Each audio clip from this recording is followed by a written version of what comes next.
Hello नमस्कार दोस्तों, आपका एक बार फिर से स्वागत है आपके अपने YouTube channel math and maths express में। आइए दोस्तों, अब हम परसेंटेज के आगे के टाइप पढ़ने स्टार्ट करते हैं। पिछले वीडियो में हमने टाइप 3 और टाइप 4 के क्वेश्चन पढ़ लिए थे। आइए दोस्तों, अब टाइप 5 और टाइप 6 के क्वेश्चन पढ़ते हैं।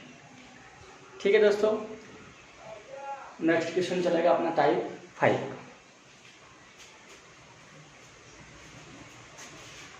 टाइप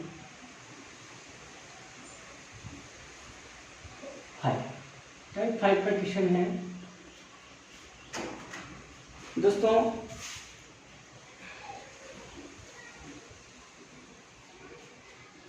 यदि एक गांव की जनसंख्या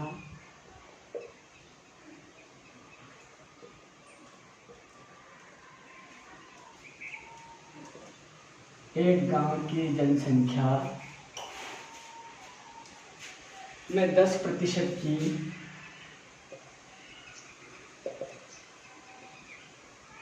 कमी होती है,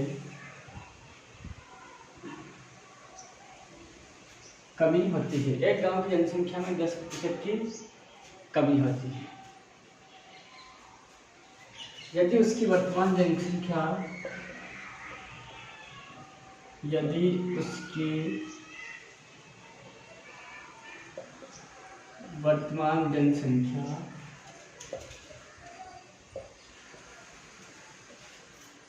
उसकी वर्तमान जनसंख्या 43,000 हो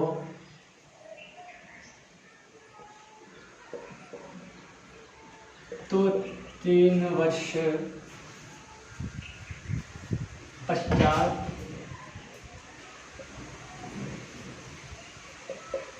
गांव की जनसंख्या हो।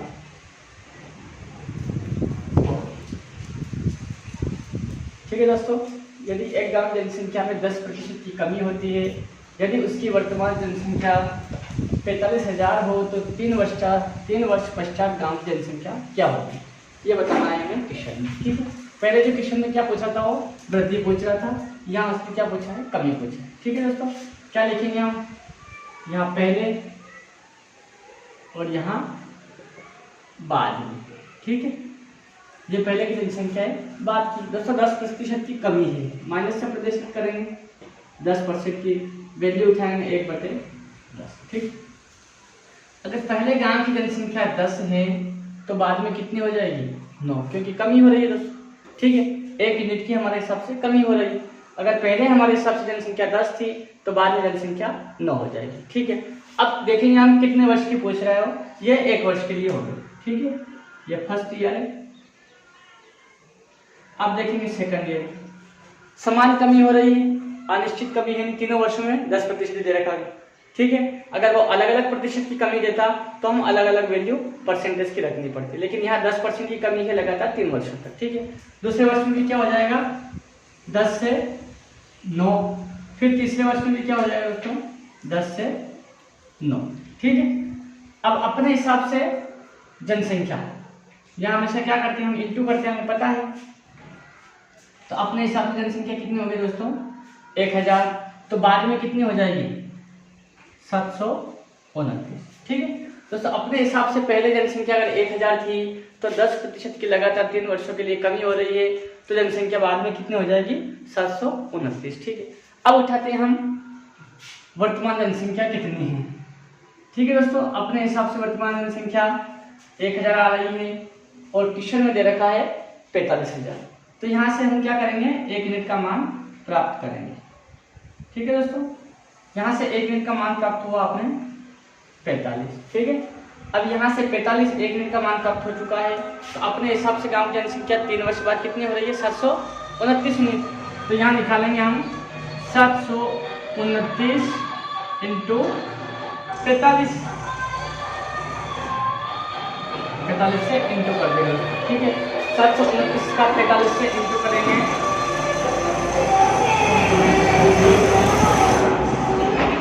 225 का 5 हासिल 22, 45 9 90 और 22, 112 का 2 हासिल 11, 45 7 7 5 35 7 4 28 31 315 और 11 315 और 11 दोस्तों 326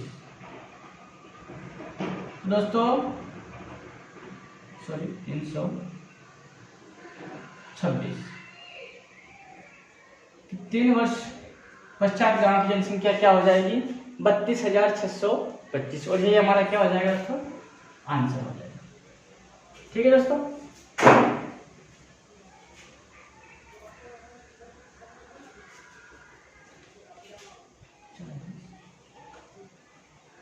सॉरी 405 5 40 90 और 40 130, सॉरी इंटू करने में थोड़ी मिस्टेक हो गई थी। 0 13 45 7 315 और 13 328 32,805। ये दोस्तों जनसंख्या हो जाएगी 3 वर्ष के पश्चात। ठीक है, अगर इंटू आप यहाँ ऐसे नहीं कर सकते हैं तो यहाँ लिख के इंटू कर लीजिए। 729 45 4 36 36 1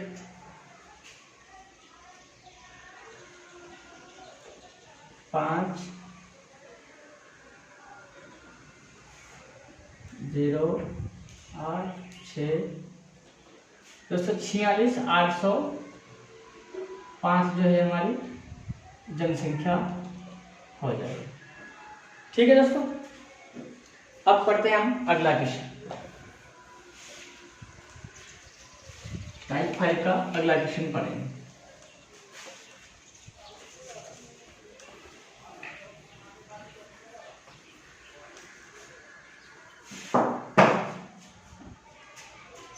एक गांव की जनसंख्या में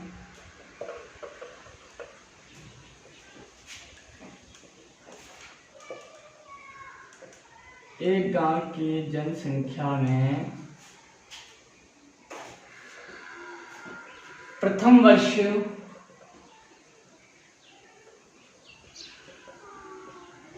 10% की, दोस्तों एक गांव की जनसंख्या में प्रथम वर्ष 10% तथा द्वितीय वर्ष एवं दूसरे वर्ष 16.2/3% की कमी होती है। ठीक है दोस्तों, यहाँ प्रथम वर्ष में 10% की कमी दे रखी है, दूसरे वर्ष में 16.2/3% की कमी दे रहा है। ठीक है, यदि 2 वर्ष बाद क्या दिया है यहाँ पर? यदि 2 वर्ष बाद गांव की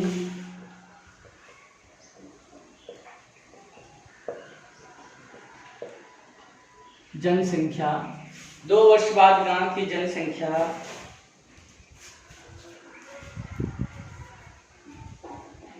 90,000 है। 2 वर्ष बाद 90,000 है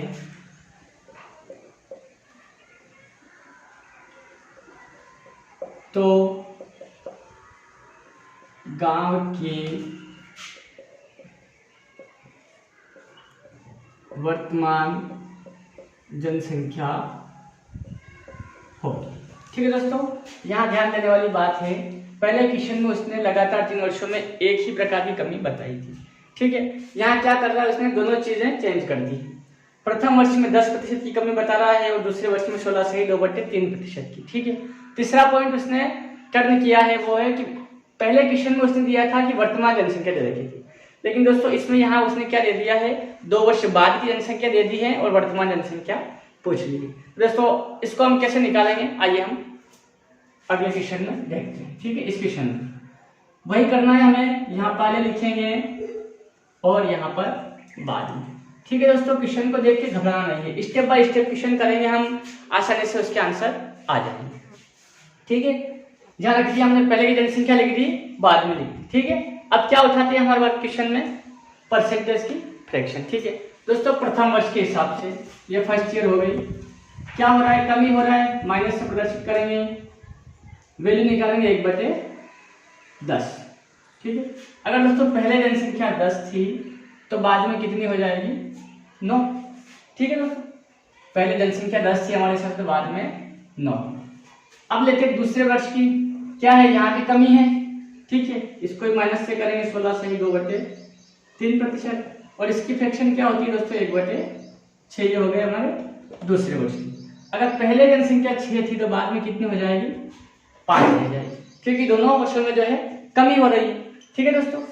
अब क्या करते हैं हम, 2 वर्ष की दे रखी, दोनों वर्ष की लिख दी हमने। अब यहाँ से इंटू, यहाँ भी इंटू, 10 छंग 60, 9 5 45। दोस्तों अपने हिसाब से पहले अगर जनसंख्या 60 थी वर्तमान जनसंख्या, तो बाद की जनसंख्या कितनी हो जाएगी, 45 यूनिट, ठीक है। यहाँ तक क्वेश्चन में हमें सेम टाइप जो है अपनाना है।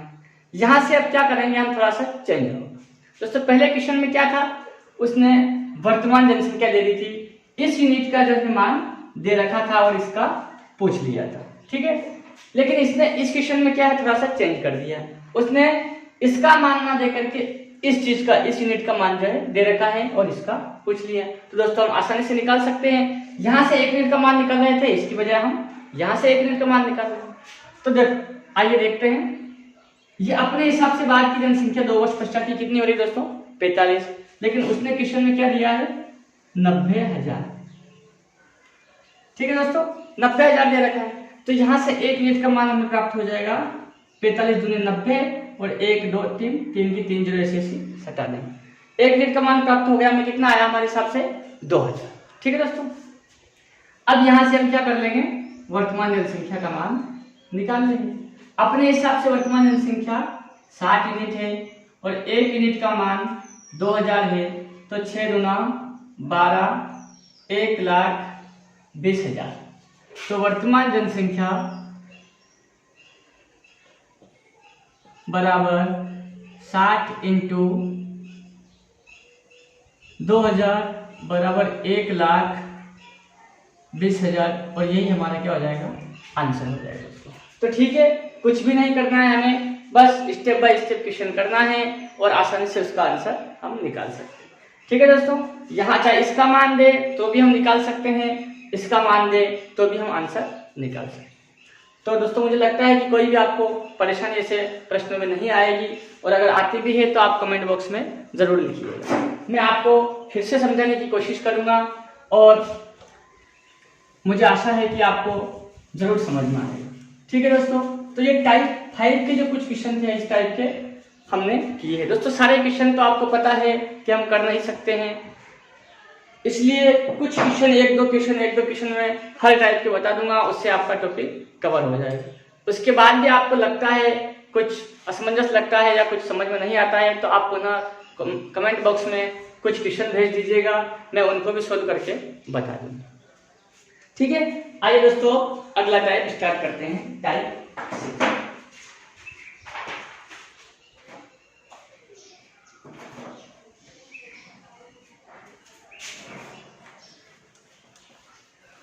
हर टाइप में थोड़ा थोड़ा चेंजेस होता जाएगा, बाकी कुछ भी ऐसा परिवर्तन नहीं होगा अधिक से अधिक।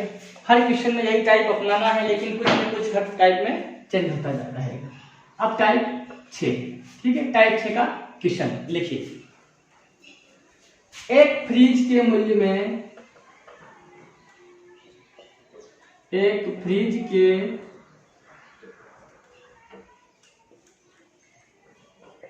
मूल्य में प्रति वर्ष 16.2/3% की 16.2/3% की कमी होती है,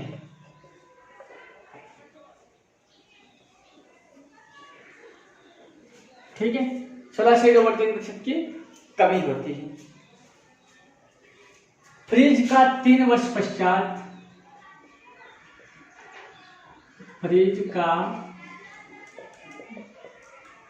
3 वर्ष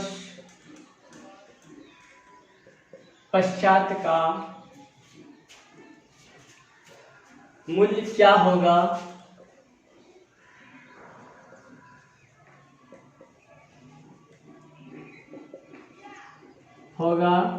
यदि वर्तमान मूल्य 8,640 रुपये है। ठीक है दोस्तों, एक फ्रिज के मूल्य में प्रतिवर्ष 16.2/3% की कमी होती है। फ्रिज का 3 वर्ष पश्चात का मूल्य क्या होगा यदि वर्तमान मूल्य उसने 8,640 रुपये दे रखे हैं। ठीक है दोस्तों, कुछ भी नहीं करना है, वही सेम टाइप अपनाना है हमें जो पिछले क्वेश्चन में अपनाया है। यहाँ फ्रिज का मूल्य पहले वाला लिखेंगे और यहाँ पर बाद वाला लिख दिया। अब क्या करते हैं हम हर बार क्वेश्चन में उसके बाद में फ्रैक्शन उठाते हैं। ठीक है, यहाँ ईयर लिखेंगे, ये फर्स्ट, ये सेकंड और ये थर्ड, क्योंकि 3 वर्ष दे रखा है। ठीक है दोस्तों, तीनों में क्या है 16.2/3% की कमी है। 16.2/3% बराबर 1/6। ठीक है दोस्तों, अगर पहले मूल्य 6 होता है, क्योंकि मूल नंबर जो हमेशा हम नीचे वाला हर को मानते हैं, तो हमारे हिसाब से पहले अगर फ्रिज का मूल्य 6 यूनिट था तो बाद में क्या हो जाएगा, क्या हो रहा है दोस्तों, कमी हो रही है, तो 1 यूनिट मूल्य कम हो जाएगा। अगर पहले मूल्य 6 था तो बाद में 5 हो जाएगा। तीनों वर्ष में समान कमी हो रही है तो हम फिर से वही नंबर दोहराएंगे, रिपीट कर देंगे, 6 से 5, 6 से 5। ठीक है दोस्तों, आगे क्या करते हैं, हम हमेशा की तरह इंटू करते हैं तीनों का, यहाँ भी इंटू करेंगे। ठीक है, 6 की क्यूब 216 और 5 की क्यूब 125। ठीक है, यहाँ तक हमारा क्वेश्चन सेम है। दोस्तों यहाँ आकर के विशेष ध्यान रखना है कि उसने किस चीज का मान यहाँ पर दे रखा है, ये हमेशा पॉइंट नोट करने वाली बात है। अगर यहाँ पर थोड़ी सी चूक हो जाती है तो अपना सारा क्वेश्चन गलत होगा और हमारा टाइम भी वेस्ट होगा, क्योंकि यहीं पर हमें उलझने के आसार मिलते हैं। दोस्तों यहाँ पर उसी चीज का मूल्य उस जगह ही रखना है जिसका उसने दे रखा है। ये अपने हिसाब से पहले वाला मूल्य है और ये अपने हिसाब से बाद वाला मूल्य है। अब क्वेश्चन में उसने कौन सा मूल्य दे रखा है वो उसी यूनिट की जगह हम रखेंगे। यहाँ देखते हैं क्या दे रखा है उसने कि 3 वर्ष पश्चात का मूल्य क्या होगा। ये 3 वर्ष पश्चात का मतलब बाद का मूल्य तो पूछ रहा है, तो इसका मतलब यही है कि वर्तमान मूल्य उसने दे रखा है। ठीक है दोस्तों, यहाँ वर्तमान मूल्य देखेंगे क्या दे रखा है उसने, 8,640 रुपये। अपने हिसाब से वर्तमान मूल्य है 216 और क्वेश्चन में दे रखा है 8,640। दोस्तों यहाँ पर हमेशा नंबर ऐसे ही देगा वो कि आसानी से कट सकता है या उसका पूरा पूरा मान निकलेगा। कभी भी ऐसा मान एग्जाम में नहीं देगा कि आपको पॉइंट में उसका मान प्राप्त हो। ठीक है दोस्तों, तो अब यहाँ से हमें अप्रोच लगानी पड़ेगी कि 8,640 है और यहाँ 216 यूनिट है, तो ये कितने टाइम मल्टीप्लाई होगा। दोस्तों यहाँ 8,640 के बजाय हम क्या लिखेंगे, सिर्फ 864। हमें पता है कि 200 है और 200 का इंटू 4 बार करते हैं तो क्या प्राप्त हो जाता है, 800। ठीक है, अब बच्चे 16 का इंटू अगर 4 बार करेंगे हम तो कितना आ जाएगा, 64, मतलब 864। तो 216 का 864 में कितने टाइम मल्टीप्लाई हो रहा है, 4 बार। ठीक है दोस्तों, ये 4 लिख दिया और 1 0 की 1 0 ऐसी सटा दी। तो यहाँ से हमें क्या हुआ, 1 यूनिट का मान प्राप्त हो चुका है। दोस्तों अपने हिसाब से 1 यूनिट का मान क्या होगा यहाँ पर, 40। ठीक है, अब यहाँ से हम 3 वर्ष पश्चात का मूल्य निकाल लेंगे। क्या करते हैं हम यहाँ पर इंटू करते हैं, तो 125 इंटू 40। दोस्तों क्या हो जाएगा, 125 इंटू 4 बराबर 500 और 1 0 की 1 0। तो 3 वर्ष बाद की जनसंख्या, बाद की जनसंख्या हो जाएगी दोस्तों 125 यूनिट अपने हिसाब से है और 1 यूनिट का मान 40 है, तो आंसर हो जाना 5000 और यही हमारा आंसर है। ठीक है दोस्तों, तो बिल्कुल आज हम इसे सोल्व करते हैं और बिल्कुल ही कम टाइम हम इसमें यूज कर रहे हैं। काफ़ी आसानी से हम इसका आंसर निकाल रहे हैं। और यही जो कंपटीशन एग्जाम के हिसाब से बिल्कुल इजी ट्रिक है और आसान तरीका है। इससे ज़्यादा आसान कोई तरीका शायद मुझे नहीं लगता है कि परसेंटेज का मान, परसेंटेज टॉपिक जो है इससे कोई ज़्यादा आसान तरीका हो सकता है। ठीक है दोस्तों, अगर आपको लगता है इससे और भी आसान तरीका हो तो आप ज़रूर पढ़िएगा। मैं ये नहीं कहता हूँ कि सिर्फ मेरा ही वीडियो देखिए आप और उससे ही पढ़े। अगर आपको जो तरीका अच्छा लगता है उससे पढ़िए। ठीक है दोस्तों, अगला क्वेश्चन बताते हैं।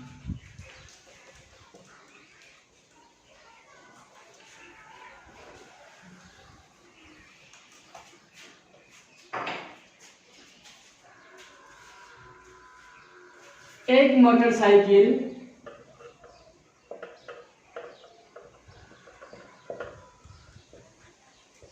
मोटरसाइकिल के मूल्य में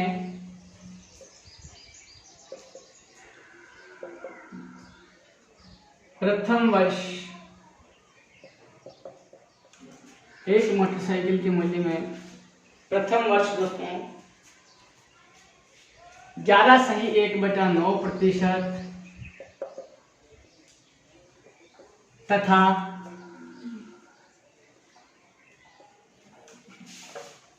दूसरे वर्ष, प्रथम वर्ष 11.1/9% तथा दूसरे वर्ष में 14.2/7% की वृद्धि होती है। ठीक है दोस्तों, एक मोटरसाइकिल के मूल्य में प्रथम वर्ष में 11.1/9% तथा दूसरे वर्ष 14.2/7% की वृद्धि होती है। ठीक है, यदि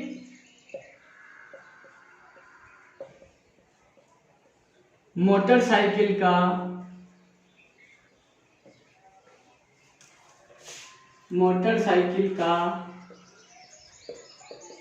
2 वर्ष बाद का मूल्य, मोटरसाइकिल का 2 वर्ष बाद का मूल्य 80,000 रुपये हो तो उसका वर्तमान मूल्य क्या होगा। ठीक है दोस्तों, पहले क्वेश्चन में उसने क्या किया था, कमी करी थी। इस क्वेश्चन में उसने क्या दे दिया, वृद्धि दे दी। डरना बिल्कुल नहीं है, हमें स्टेप बाय स्टेप क्वेश्चन को करना है और आराम से बिल्कुल ही इसी तरीके से हमें आंसर निकालना है। क्या करना है, हर बार अच्छी तरह वही करेंगे हम, पहले वाला मूल्य और बाद वाला। ठीक है दोस्तों, दूसरी स्टेप में क्या आता है, फ्रैक्शन परसेंटेज की।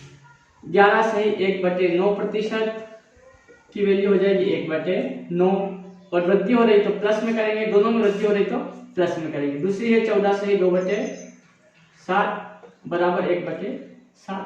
ठीक है दोस्तों, अगर पहले मूल्य जो है 9 था तो बाद में कितना हो जाएगा 10, क्योंकि वृद्धि हो रही है और 1 यूनिट आ रहा है ऊपर, वृद्धि प्रतिशत 1 यूनिट है, दोनों में 1 यूनिट है।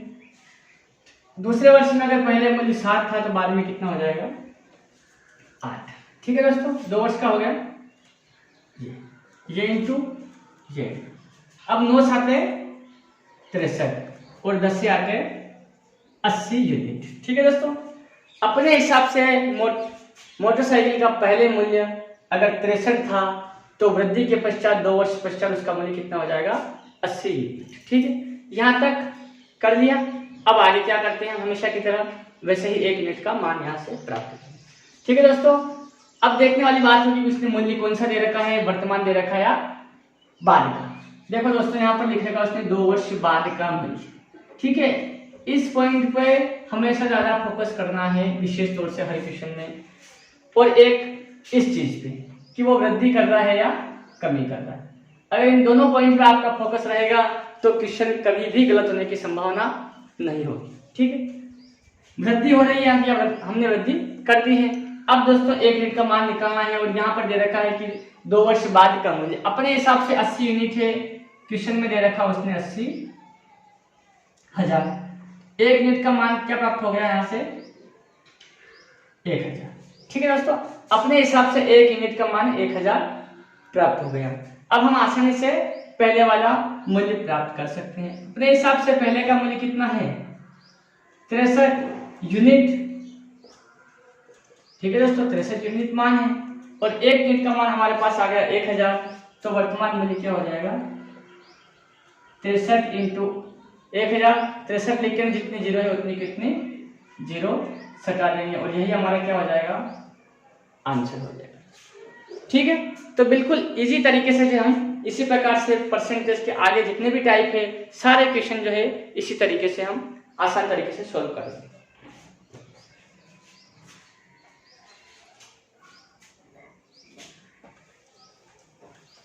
ठीक है दोस्तों, तो टाइप 5 और टाइप 6 दोनों जो है अपना आज पूरा हो चुका है। आगे कल फिर हम टाइप 7 और टाइप 8 के क्वेश्चन पढ़ेंगे। तो दोस्तों आज के लिए इतना ही और मैं अपनी क्लास को विराम देता हूं। दोस्तों मुझे आशा है कि बहुत ही अच्छी तरीके से आपको समझ में आएगा और इन वीडियो के माध्यम से छोटे छोटे वीडियो के माध्यम से आपको जो है परसेंटेज टॉपिक सॉल्व करने में कोई दिक्कत नहीं आएगी और इस आसान तरीके से जो है आप कंपटीशन एग्जाम में अपना काफ़ी समय बचा सकते हैं। और दोस्तों कंपटीशन एग्जाम में बाकी कुछ भी नहीं होता है, सिर्फ मेन और मेन जितना फोकस होता है वो सब टाइम के ऊपर होता है, क्योंकि टाइम जो है उसमें बिल्कुल ही कम अवेलेबल रहता है और उसी कम टाइम में हमें प्रत्येक क्वेश्चन के आंसर निकालना है। दोस्तों वहाँ ये डिपेंड नहीं करता है कि आप किस विधि से क्वेश्चन कर रहे हैं, उससे कोई फर्क नहीं पड़ता, वहाँ सिर्फ और सिर्फ क्वेश्चन के हमें राइट आंसर चाहिए। तो दोस्तों इस माध्यम से हम कंपटीशन एग्जाम में काफ़ी टाइम बचा सकते हैं और क्वेश्चन जो है गलत होने की संभावना बहुत ही कम बनी रहेगी। दोस्तों बाद में मैं आपको वेरीफाई करवा के ही भी बता दूंगा कुछ क्वेश्चन वेरीफाई करवा के बता दूंगा कि अपना आंसर वेरीफाई कैसे करते हैं, कैसे हम सेल्फ कॉन्फिडेंस हो सकते हैं कि हमारा क्वेश्चन पूर्ण रूप से सही है। ठीक है, तो अगले वाले वीडियो में मैं ज़रूर बताऊंगा आपको कि आंसर वेरीफाई कैसे करते हैं। तो आज के लिए इतना ही। सभी दोस्तों को धन्यवाद। ज़्यादा से ज़्यादा वीडियो को लाइक करिए, सब्सक्राइब करिए और अपने दोस्तों के साथ में शेयर करिए, ताकि कोई दोस्त अगर पढ़ना चाहे इस लॉकडाउन में तो वो अपनी तैयारी जो है इस वीडियो के माध्यम से मजबूत कर सके और अपने कंपटीशन एग्ज़ाम की जो पटरी पर जो गाड़ी चल रही है उसकी वो रेगुलरली चलती रहे। धन्यवाद। जय श्री राम।